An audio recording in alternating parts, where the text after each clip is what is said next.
मी तुम्हाला सांगतो की पहिला बाल्यामानी पहिले वचननामा तुम्ही वाचला असेल तर त्याच्यामध्ये सर्वप्रथम टोरेंटचा जो मुद्दा आहे तो सर्वांना टोरेंटचा मुद्दा आहे आणि टोरेंट आपल्याला हटवायचे आहे. हा आमचा बेसिक हे असणार आहे. दुसरा हा आमचा ओव्हरऑल विजन काय आहे की भिवंडीचा इन्फ्रास्ट्रक्चर. आता भिवंडी पहिले टेक्स्टाईल मार्केट नंतर वेअरहाऊसिंगचं आता एशियामध्ये नंबर 1 आहे. आता भिवंडीसाठी इन्फ्रास्ट्रक्चर काहीच नाही, ना फायर ब्रिगेड नाही, रोड नाही, कुठलेही बेसिक इव्हन ड्रेनेजही नाही आहे. तो आमचा विजन तोच असणार आहे का भिवंडीचा ब्युटिफिकेशन, भिवंडीचा इन्फ्रास्ट्रक्चर. आता एवढा वेअरहाऊस असल्यामुळे कुठं काही अपघात कारण फायर होते तर फायर ब्रिगेडसाठी काही इक्विपमेंट नाही. तो आम्ही त्या फायर ब्रिगेडसाठी आम्ही निधी उपलब्ध करून जेवढं इक्विपमेंट अपग्रेड करता येतील फायर ब्रिगेडसाठी 2-3 स्टेशन सब स्टेशन करता येईल तो आमचा प्रयत्न असणार आहे. दुसरा मुद्दा भिवंडीचा बसस्टॉप तुम्ही बघितला असेल एसटीचा, त्याची अवस्था एकदम दुर्दशा आहे. त्याचाही ब्युटिफिकेशन करण्याचं काम आम्ही करणार आहोत. तिसरा भिवंडीचा आयजीएम हॉस्पिटल. आयजीएम हॉस्पिटलबद्दल बोलायचं तो सब डिस्ट्रिक्ट हॉस्पिटल आहे.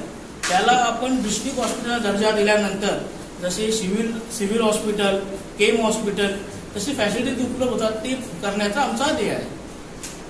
एज्युकेशन बद्दल काय काय एज्युकेशनसाठी एज्युकेशन सेक्टरमध्ये आता प्रायव्हेटाइज स्कूल भरपूर आहे, गव्हर्नमेंट स्कूल तेवढे नाही आहे. तर गव्हर्नमेंट स्कूलमध्ये कसं काय प्रमोट करता येईल जास्त लोकांना आणि जास्त पालकांना गव्हर्नमेंट स्कूलबद्दल जास्त शिक्षणाचा दर्जा कसा उंच करता येईल त्याच्याबद्दल प्रयत्न करू. रोजगार के लिए आप देखो कि जैसा अभी मेन बिजनेस वेयरहाउसिंग और टेक्सटाइल है. बेसिक इंफ्रा अगर आएगा तो ऐसे हम लोग भी एज ए डेवलपर ही है.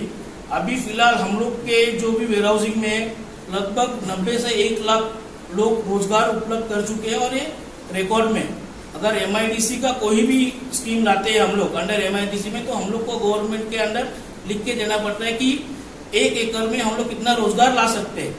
तो रोजगार के लिए ही हम लोग कोशिश करेंगे वेयरहाउसिंग सेक्टर में और टेक्सटाइल मार्केट में. ये चुनावी जुमला या मतलब नहीं, चुनावी जुमला नहीं है. आप कभी भी आके मैं अभी मेरे कंपाउंड में पीछे ही अपन जहाँ बैठे क्रिएटिव गारमेंट करके वहां से आप देखो कि भिवंडी के महिलाओं की ऑलमोस्ट 15 से 20 हजार लोग काम कर रहे हैं. अभी तक इतनी बड़ी भिवंडी शहर के अंदर कोई डिग्री कॉलेज नहीं, उसके लिए क्या करेंगे? तो हम लोग वो कोशिश वही करेंगे कि जैसा हर एक इसमें डिग्री कॉलेज हुआ, बाकी पॉलिटेक्निक कॉलेज हुआ, कोई भी लॉ, उसके लिए हम लोग प्रयत्न करेंगे. सर 10 तारीख को देश के प्रधानमंत्री नरेंद्र मोदी का आगमन है. अभी लोकसभा के चुनाव को लेकर कल्याण क्या कहना चाहेंगे? उसके लिए मैं इतना ये नहीं है, नो कमेंट्स. मामा बोलेंगे.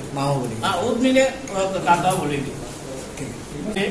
बाल्यामा का भतीजा और भिवंडी पूर्व का निरीक्षक या प्रभारी, मैं आप सब पत्रकारों का स्वागत और धन्यवाद देता हूँ कि आप इतने बड़े संख्या में आए.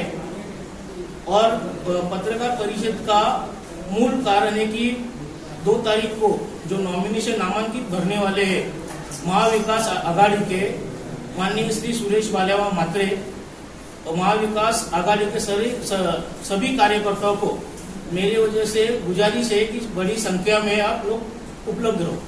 कार्यक्रम की रूपरेखा क्या है, कहाँ से शुरुआत की जाएगी?